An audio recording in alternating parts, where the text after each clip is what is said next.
What's up, family? Doing something a little bit different today. Wanted to come live for a little bit in between my busy meeting day and planning for summits, and I just had a really good coaching call, and it made me want to do a quick live that I think is something.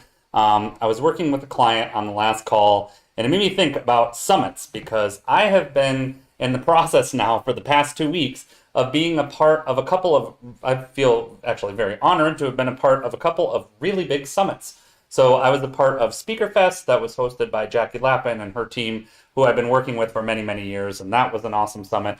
And then tomorrow, I'm excited, actually, in this URL that's on your screen right down here, nowpresentingyou.com/authority summit, I'm excited to be part of Authority, Influence, and Profit. I was invited by my good friend and client Kelly to that, which I'm really excited to be a part of. But what I was here to talk about today is how to think about summits.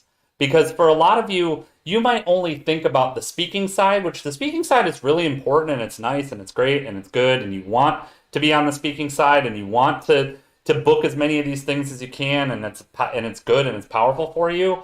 But how do you play as a participant when you're going to one of these summits?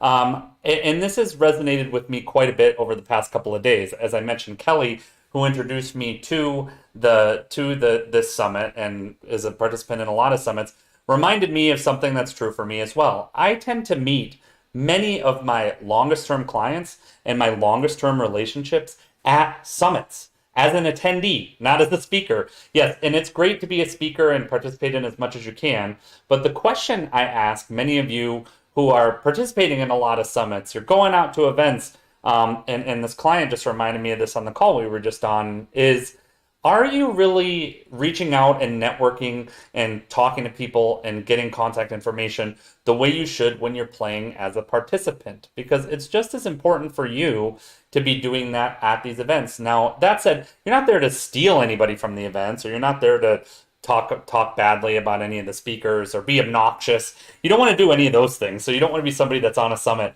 and you're like, oh yes, this speaker doesn't know what they're talking about, but I do know what I'm talking about, and this is how I plug into them. But you actually have a unique opportunity as a summit participant to be able to have that chat, to be able to network with people and communicate with them, to be able to answer the questions. One thing that I do a lot is if somebody has a question, obviously the speaker has an answer, or if they aren't able to answer it, if they're one of those speakers, which just drives me nuts, who's like, I'm holding all questions till the end of my presentation and I'm not going to talk about any of these things right now. If they're one of those speakers, a lot of times what I'll do is I'll send that person a direct message with the answer to that question and what that question looks like and how it should be. So if you can do that, it's a great opportunity to do that and to reach out to people, answer questions, be a valuable resource, and just be somebody that's there in the chat, somebody that's there regularly. If you're trying to hype up the speaker or hype up the chat, or if the speaker is trying to do that and can use your help, being a good participant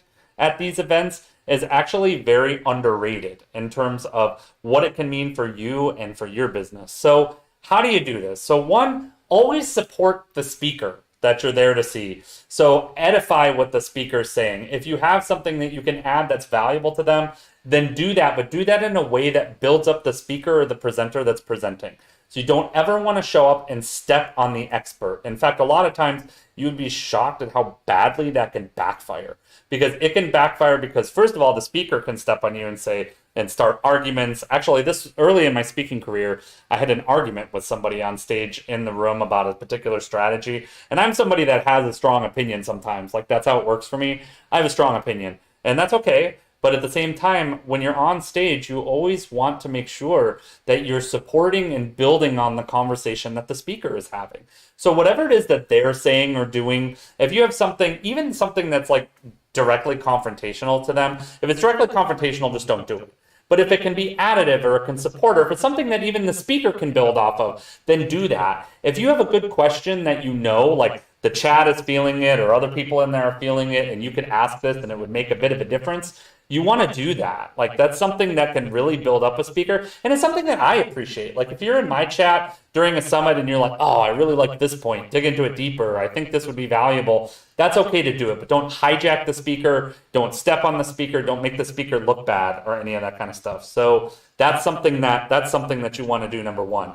Number two, as I mentioned, after you've built up the speaker and that kind of thing, it's stand in your own authority, stand in your own place of authority that's unique to you, that's letting people know, like, okay, this is what I know and how it adds to what the speaker is saying, or this is my experience. A lot of times what I'll do in this is just tell stories.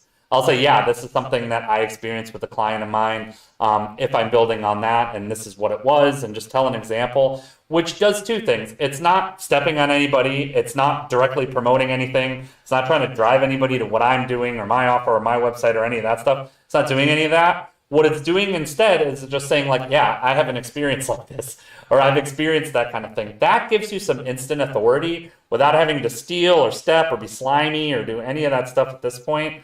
Yeah, that's something that's really important to keep in mind. So, again, jump in with stories, jump in with questions, support the speaker in that regard. And third, have your own goal.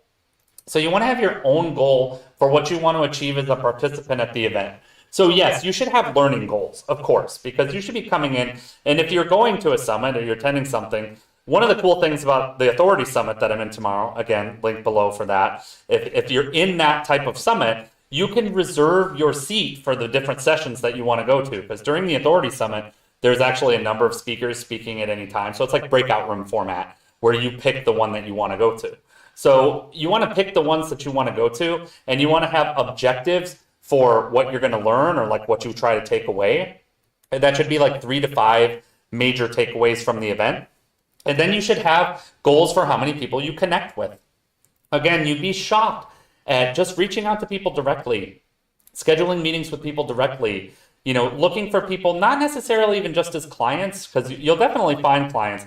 And as Kelly mentioned, she found book clients and people that network with her. I found clients that way as well. But obviously, you could find potential partners and people that want to support you in your promotion and what you're doing. You could find other speaking opportunities and other summits that way. And you can just find friends. Like, it's a good thing. And it's a good thing to have good friendships and good relationships in the industry, because as a speaker or expert or content creator, what you start to realize is that the industry is very small. I know it's that cliche step that people really bust out all the time, saying like more people would rather die than speak publicly, which is true. The public speaking industry and the content creation, although it feels like it's growing because of all of the platforms and how the platforms are promoting content creators, it is growing to some extent. But the speaking and expert industry is always going to be a niche in its own way. It's always going to be a certain group of people that only want to present because that's what they love to do. They love to enrich people's lives, or they love to train, or they love to do things that way.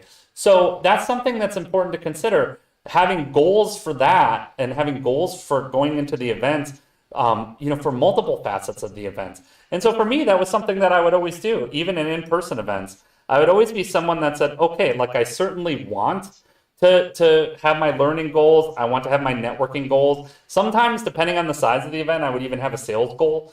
Again, this is my programming from years and years and years of working with big speakers in the industry who are always like, sell, sell, sell. Like, one thing you always want to make sure is that you always have an order form on hand, or if you have an offer that you're going to make to somebody, that you have your sales page ready to go. Like, you have somewhere to send somebody. So if you have the opportunity to make money, you have the opportunity to collect from somebody, you want to be able to do that right off the bat and make sure that you're not stumbling around, trying to figure it out, building a page on the fly. Then again, who am I kidding? I've built pages on the fly. One thing that I've done in summits or events like this is that I notice holes or gaps in the summit or somewhere that might make sense for me to put something together. And I don't hesitate when I go, okay, well, this is something that I can fulfill and that I can bring to the table. A lot of times I'll create something right on the fly. And when you have tech tools that are easy to use, like the ones that I use, it's very easy to quickly throw up a sales page, quickly get a shopping cart item going, make emails go out, and all these things happen. And as you start to get your things in place, as you start to get your systems in place, that gets easier and easier and easier. So think about summits as more than just, I'm going there to watch and receive and learn and be a sponge. Think of summits as both an act, set goals for summits as you would for anything else in your business. Set goals for summits as you would for a networking event. Set goals as you would for your own speaking event. Think about summits as more than just passive opportunities, because they are not passive. In fact, they are active. And so, again, I encourage you to come tomorrow. If you haven't registered yet, it is completely free to come tomorrow. There are so many experts on the call last night. I think there were over 40 different experts that were there.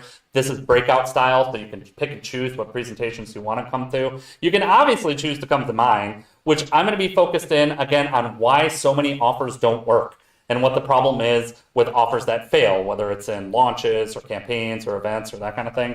So I'll be presenting tomorrow. I believe, actually, I would want to get that right. Let me pull up my calendar. I believe it is 12 o'clock Pacific time. So why your offer isn't converting during your events and how to fix it. So I'll be talking about that tomorrow at 12 p.m. Pacific, which is 1 p.m. Mountain, 2 p.m. Central, 3 p.m. Eastern. You get in the habit of doing all that. It is free to register. NowPresentingYou.com/authority summit. And again, show up ready. Show up ready to network. Show up ready to talk to people. Show up ready to add to the event from the participant side. You'd be shocked, again, at just how much you can add just being in the participant seat and being an active participant in an event.